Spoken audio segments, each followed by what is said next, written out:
Bonjour à tous. Découvrons aujourd'hui l'importance de développer sa capacité d'écoute et prendre l'habitude de poser des questions.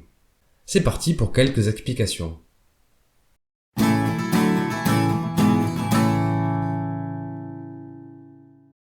L'homme d'affaires et homme politique américain Bernard Baruch dit la chose suivante. La plupart des gens à succès que je connais sont ceux qui écoutent plus qu'ils ne parlent.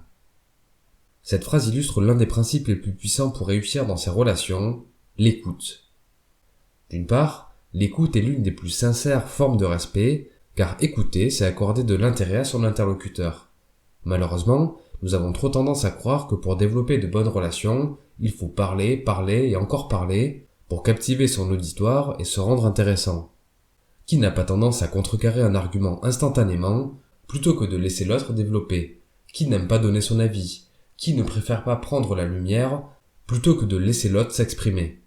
Pourtant, dans bien des situations, le meilleur comportement est de se taire et d'écouter. En plus de montrer de l'intérêt et du respect à l'autre, celui qui écoute s'arme d'une aura d'humilité. Car en écoutant, on se met dans l'ombre et on offre à son interlocuteur un temps pour briller. En parallèle, on peut aussi noter que l'on sous-estime souvent le bénéfice que peut tirer celui qui écoute, le simple fait d'apprendre. Comme le dit le proverbe, quand vous parlez, vous répétez ce que vous savez déjà. Mais si vous écoutez, vous pourrez apprendre quelque chose de nouveau. En effet, en écoutant, on développe son ouverture à d'autres connaissances, d'autres avis ou d'autres idées. Finalement, le plus gros problème de la communication est que l'on n'écoute pas pour comprendre, on écoute pour répondre.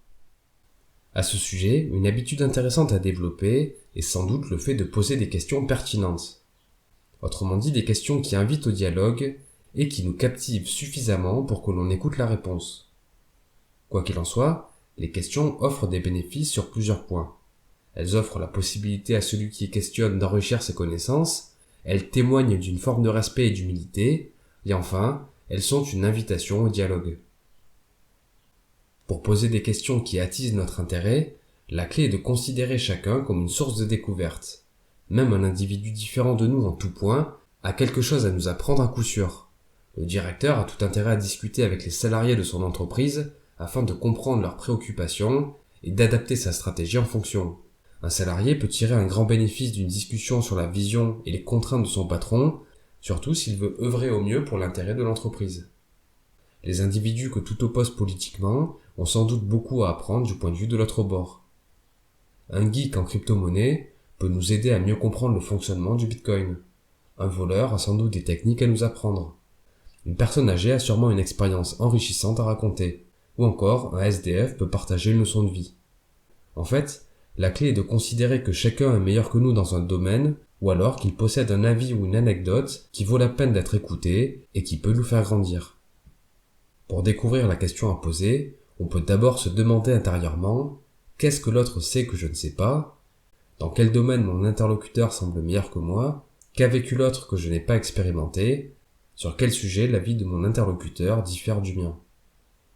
Il suffit ensuite de poser une question en rapport avec le sujet que l'on a identifié, puis se taire et écouter pour découvrir la réponse de son interlocuteur. À ce niveau, on peut noter que le fait de poser des questions pertinentes est une habitude qui vient avec l'expérience. Il convient donc de s'entraîner à la développer. Voici une compilation de 5 astuces pour prendre l'habitude de poser des questions.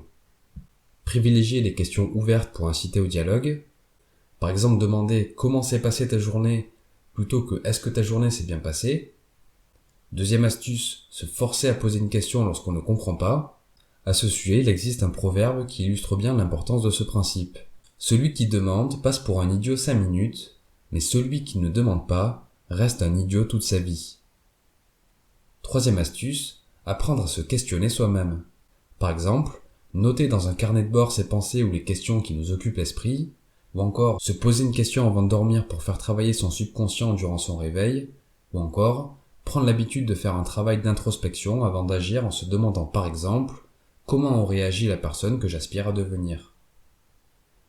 Quatrième astuce, poser des questions sur des sujets favorables à la discussion, comme par exemple discuter des points communs, demander un avis, ou encore questionner son interlocuteur sur ses centres d'intérêt.